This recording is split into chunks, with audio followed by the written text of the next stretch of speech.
What's up, y'all? Y'all know it's your girl Shay Marie, and I am back with another one, y'all. Today I have a special guest, Mr. Triller King, y'all. Peace, peace. We've been waiting for this conversation. I've been waiting for this conversation, so I know you've been waiting for this conversation. So we finna go ahead and dive into it. Mr. Triller, can you tell us a little bit about yourself? Let them know who you is. So I'm a OGI Triller, original generation influence, true righteous immortals, living love's abundance. That's what that stands for. I'm a professional recording artist. I'm a healer. You know what I'm saying? By nature, my great grandmother was a healer, Cherokee medicine woman. I deal with herbs. I deal with the gardening. I deal with food and holistic meals. I make handmade crystal and gemstone jewelry, as you can see from what I'm wearing. And I'm just here for the people, man. Give a little enlightenment on grief and how to heal and, deal with yourself in the right way. Yeah, I see we got our incense burning today. We ain't playing. No games. Okay? And our ancestors is here right now with us, guiding us through this conversation. Sure. And we're going to talk a little bit about it, y'all. Okay? So y'all better go ahead and get y'all drinks. Today we is drinking water. Big water. Big water. We trying to stay in shape. We ain't doing none of that rest of that other stuff. We trying to stay in shape, keep our body going, healing, grieving, whatever it may be. But whatever y'all drinking, go ahead and get y'all little drinky drink so we can sit down and talk about it. And this gonna be a learning experience for me and for y'all as well.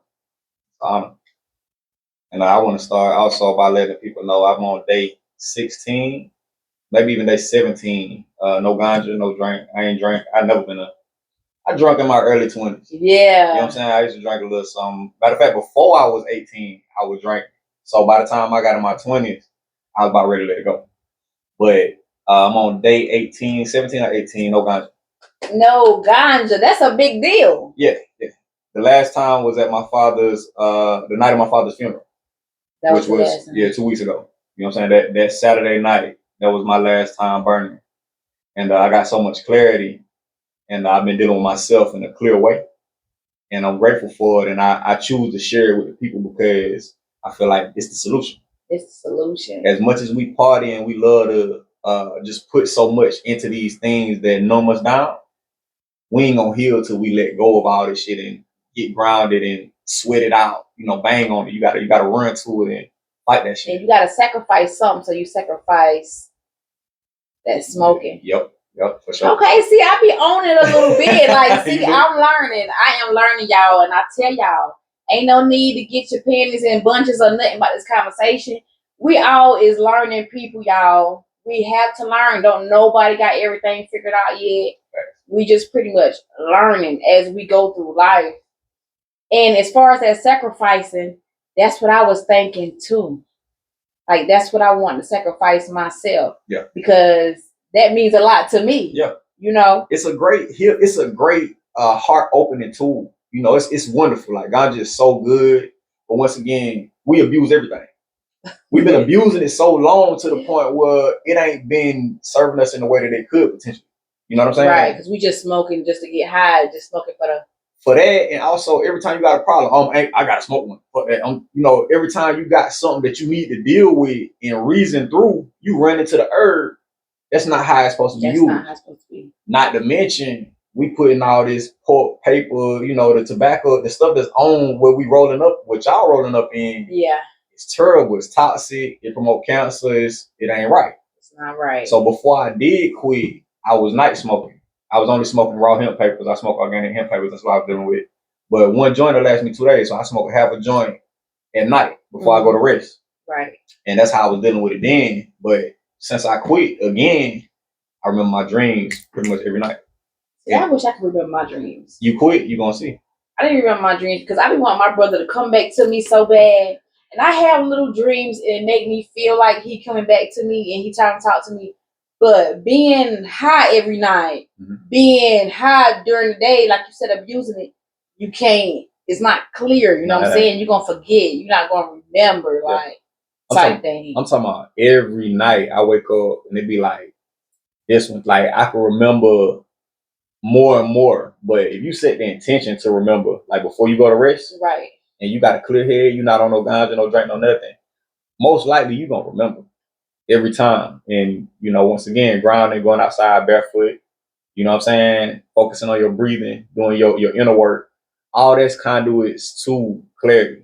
Because we spiritual travelers, like we are going somewhere every night. We dealing with spirit. Right. And somebody brought up recently. I was listening to a podcast. I like listening to Brother Rich. Right. Yeah. I think I might have sent you one of his joints. Yeah. So they was like, you ever seen a white person in your dream? No. So, take what you want from that, but I'm gonna just leave that there. You feel me? No. We got gifts when it comes to the spirit realm. And I think those gifts are being dumbed down and kind of blinded by substance abuse. I mean, that's something to think about, y'all. I'm telling y'all can learn something from him. Good thanks. Y'all better get in with him because somehow I was spiritually drawn to you. Now, I knew you, I saw you, everything. But it was just somehow I kept seeing you. I remember I was going, like you said, go get some ganja. I was on my way late.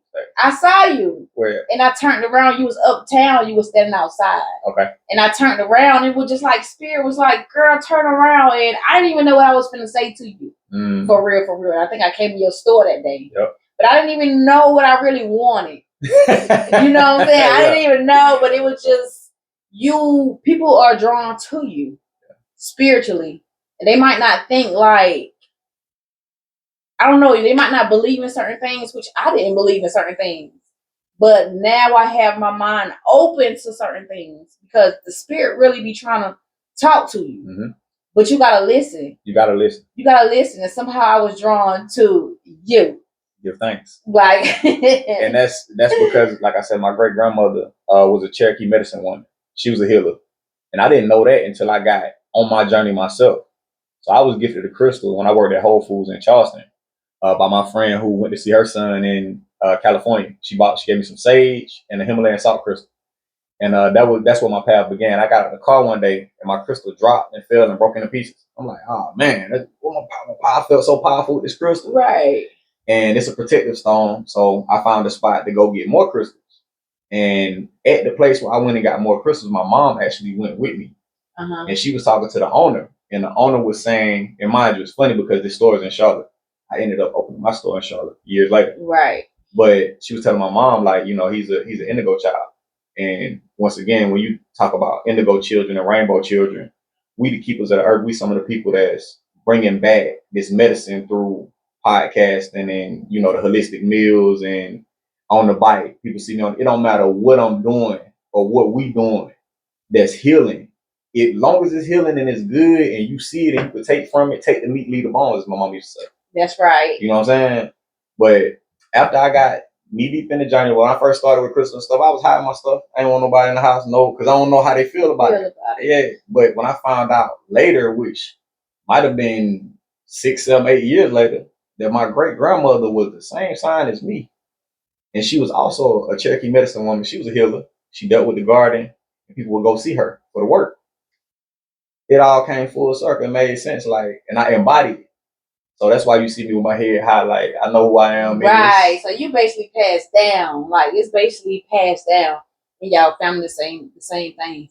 And that's my thing. Like back in the day, people talk about like medicine. Yeah. Like women who did that. Facts. Who cooked up medicine was actually able to heal. That's why I don't understand what's the argument today. Times are different. But if you think about it, back in the day, before all the prescriptions, before the Percocets, before all this other stuff, Black people was cooking it up. We was the initial healing each other. I say the doctors wasn't healing us. Yeah, we was using different herbs and different things to heal ourselves. So, what's the argument? Like, what do you think the controversy is today? There were Christian leaders that made it their mission to crucify and I forgot what they call it, capsulate or whatever. They would stick. I was reading an article the other day about how they stuck holes from the vagina through the skull of women who practice medicine. Yeah. If you watch Game of Thrones and it's another one, Vikings Valhalla, show called Vikings on Netflix, fire. But you see the Christians coming through, beheading people and taking away the people who practice what they call the old ways. Right. You know what I'm saying? So there's been an agenda, an initiative to kind of like be rid certain areas of these people, but they couldn't catch them all, of course. And once again, another story of Simeon Toko. Y'all can look him up as well. It's people like this who have mutant powers, regenerative powers. Like they said, they shot this man in the head, his jump grew back. Oh Lord! I'm talking about he stopped the plane in midair. Like you gotta read about it to believe it, or even if you go on YouTube and type in videos and listen to the stories. It's an African brother who was using prayer and the Bible in ways that they never seen, because the Bible being manipulated. They transferred it from the original language through 2 or 3 more languages by people who didn't even interpret all these languages. Right. So some of the words are mismatched back and forth, whatever it may be, but it's the ashe, it's the energy that we carry when we deal with the word or we deal with faith and we really believe something. Right. And we say it and we feel it. That feeling is everything, and it activates and it tranquils out into the universe. So think about substance, like we said initially. Right. If you dumb down or you influenced by the drink or the smoke or whatever you're dealing with, you can't really put all your faith or your energy into something. Yeah, no matter what you believe. You might believe it, but you ain't gonna believe it the way you would if you wasn't on that substance. Right. Because you sit with it. You know what I'm saying? Like the pain, the stuff I've been dealing with my grief and my ancestors, and like thinking my mama life through and my daddy life and all these people life through with a sober mind. That jump is different. You can grasp it more. Yeah. Like it hit different when I feel that. You know what I'm saying? I feel that. But everybody think because you're grieving, you gotta run to the substance. Once again, we party hardy. But I look at and long live my brother, long live Kobe. I look at videos of bro was hurting. You can see this in the video. And that's where people connect with him and a lot of other brothers. It's a lot of us that's spiritually gifted. But what if it's the substance abuse that don't allow us to find our purpose and really embody the change that we could see on the planet? Like I said, I look at these people like a Christ. He's a Christ. He's a Buddha. It's a lot of us. Like King Hit's got that light. It's a lot of us that just attract people. And we really strong and powerful. You can feel us. You can see it from a mile away, right? You got it. You got that light. It be like that though. Like when I go to different places, and it haven't always been like that. Right. When I go different places, now that I'm on my spiritual journey, I don't say anything to anybody about what I'm going through. I just kind of go through it. And I might go off and cry, go off and grieve. And that's what happened, y'all. And this is what I got to show y'all today. This lady actually gave me this. She came to do like a little Pilates class for us and stuff. And I actually went to cry because after meditating and just quiet in my own brain, it kind of started making me emotional. So I went upstairs to cry, and they like, go get the girl that was sitting over there. So I'm like, dang. So everybody came upstairs like, Tasha, come on. She wants you. So I'm like, I would start wiping my face, and I'm like, okay. And she just gave me a big hug. That's right. And she started talking to my ear. So that's what broke me down. Like once you start talking to my ear, and the fact that you don't know me from a can of paint, that alone lets me know that y'all, this world is a spiritual world. You got to believe that. You gotta know that. You gotta believe that. And she told me I need to relax, and she gave me this. So it's different stuff that you can buy to relax your body and stuff. Like I said, other than medicines, we don't always need tramadol. We don't always need little muscle relaxers and stuff. You got stuff that people make up that actually heals your body. That's right. And it's made from, speaking of the medicines that they selling, calling it medicine, it's made from natural herbs and stuff. They just cut it and hit it with so much stuff. It got something in it that's going to probably destroy your liver or destroy another part of you on the back end. You know what I'm saying? Yeah, but they don't tell you that stuff. It's a quick fix. But they don't tell you that stuff. So I got a couple of questions that we want to dive right in and get down to. Okay. What does being spiritually grounded as a Black man look like in today's world? We just talked about that. Yes. So being spiritually grounded as a Black man in today's world looks like having the ability to drown out the noise. As a family man, you got to put your family on your back. Like, it don't matter what the world got going on. You got to be able to focus on your children, your wife, your substantials. Like, whatever is on your plate, on your table, you got to be able to focus there. Because you see a lot of weak men out here gossiping, doing all this feminine stuff, talking about this and that, worrying about this person, that person, like we talked about earlier before we even started recording. It's a lot of people that have said, I would never, or no, not me, woo, and now this past year, then went through stuff that they never thought would happen to them. Right. And it's simply because they're not spiritually grounded. So being spiritually grounded as a Black man, having a routine, man. You wake up, you do your meditation, you read scripture, you do your yoga, your qigong, whatever you do, even down to preparing your own food. You know what I'm saying? Like exercising, like you need a regimen, a routine that allow you to release and keep charged up, keep yourself feeling strong and vigorous and empowered. You know what I'm saying? I think that's a big aspect of being spiritually grounded, and also knowing yourself. You know, knowing yourself, that's a big one. Because a lot of people don't know themselves. They know this world. They know this population.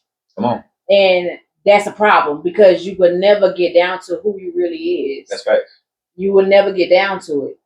And while I was talking to somebody, they was telling me that I don't know the exact thing, y'all. So don't get your petties in a bunch. I don't know the exact thing, but somebody was talking to me the other day, and they was saying how God has a lot to do with this. Like, you got to know who you is. I was told that, now stop me if I'm wrong, I was told that we're supposed to have a purpose on earth. Yes. And if we don't fulfill that purpose, then you come back. Yep.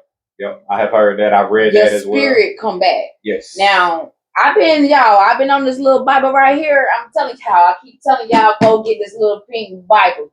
Now, I can't quote, and I don't remember everything like that, but I read something like that. So I called, and I always try to call somebody who know a little bit about a little bit. And they confirmed it, that if you don't do what you're supposed to do, your spirit comes back. And I mean, how many times do your spirit come back? You know what I'm saying? Like, it's hard to get it right in this population today. Like, it's hard. The manual is there. Like you said, even though they mixed up and manipulated a lot of the wording. That's what I hate, because it's hard for so many people to believe because it's mixed up. Like, I don't know. Some people, they believe, but they don't believe because of some of the things. I have seen some people say they didn't believe the part about when God brought the animals and all that. They came in, I think, 4s or 2s. So it's not literal. It's not literal. A lot of this is about celestial bodies, the stars and the astrology, what's taking place throughout the year.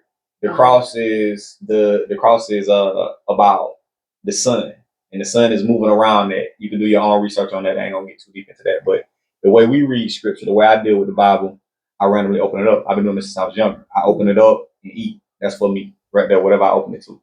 Now, if you're dealing with it more and you want more from it, you can go to the numerical order of the day. So say today is 429, right? Right. You go to whatever, 429 or 49 or 42. Matthew 42, 29. You see what I'm saying? That's okay. All right. So when you're dealing with it like that, it's a book of science. You know what I'm saying? It's not literal. Like, it's certain things that took place in there, and it's certain stuff that you're going to read about the sun.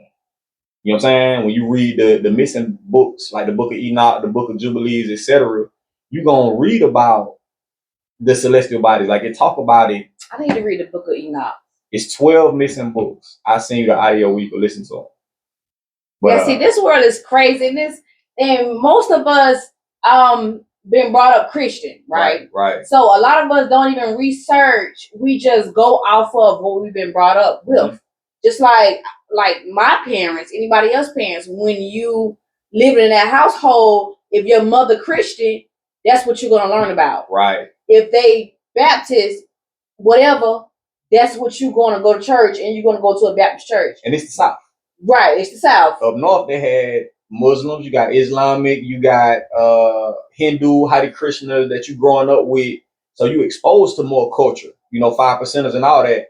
And like you said, us growing up in the South, which they call the Bible Belt, they got so much captivity and stuff that's programmed into you. Like, I ain't even know black people practice anything outside of Christianity until I left here at 17, 18, went to college. And that's what it feels like to me. It feels like everybody practice the same thing because I guess that's what we've been grown off of, and we just bandwagon pretty much. Yeah, but once again, it's a fear and it's a lot of spells. It's a spellbound land because, like I said, they would behead you, they would crucify, they would do something to you if they found out you was a witch or you was practicing this or that. The whole time, some of these people that's hiding in the shadows that practice other stuff, you know what I'm saying? They there. You just don't know they there. You don't know what they doing. But some of these people right up under your nose. That's what I said. And then when the people that's standing beside you, your best friend, your mama, your daddy, anybody, you won't even know that they believe in some other stuff until you start talking. A lot of people do not believe in God. Right. A lot of people does not believe in God. But you won't know that because a lot of people afraid to talk about religion. Right. They're afraid to talk about something other than what everybody else is following. Yeah. But once you get grown, all that bandwagon and what we know and following, you want to research for your own. Facts. You know? And once again, we got communication issues. So if the youth never talk to the elders, you never realize and know that you had to go in the woods for 30 days with an elder in order to join the church back in the day. And when you get baptized, you know what you had to do? What? Go in the creek or the lake. You go in a fresh body of water and they baptize you there in nature. So the whole goal, and even what is God? We think about what God is in every living thing. Like that woman who show up and whisper in your ear, you know what I'm saying, and gave you that. Like how you keep seeing me and I keep running into people at Food Line and Walmart. Like, that's your place too. Bro, that's my spot. That's my spot. And y'all, let me tell y'all about that. When the same day my brother died, which was the day before? Day before, yeah. The day before. Or the same day. It might have been the same day. Yeah. Because he died like in the hours of, it was the same day, but it was like the actual day, not 1 o'clock, 2 o'clock, 3 o'clock, and like that. Right. Yeah. But I ran into him there, y'all, and that was just a pass by. Thanks. But that just go to show you, like, I'm drawn to you off of spirit. That's God, once again. That's God. Yeah. And then what make it crazier, when I saw you that day, my brother died that morning, y'all. And I actually had a dream. So I never could say that I didn't believe, but I just didn't keep my mind open. You know what's crazy about that? That's like fear a little bit. Like, that's what I figured. I don't like to keep my mind open to certain things. So certain stuff I didn't, but spiritual stuff, I just didn't believe. Yeah. I just didn't believe. And fear paralyzed you. Because I used to bump into prep at the clubs all the time. We used to be in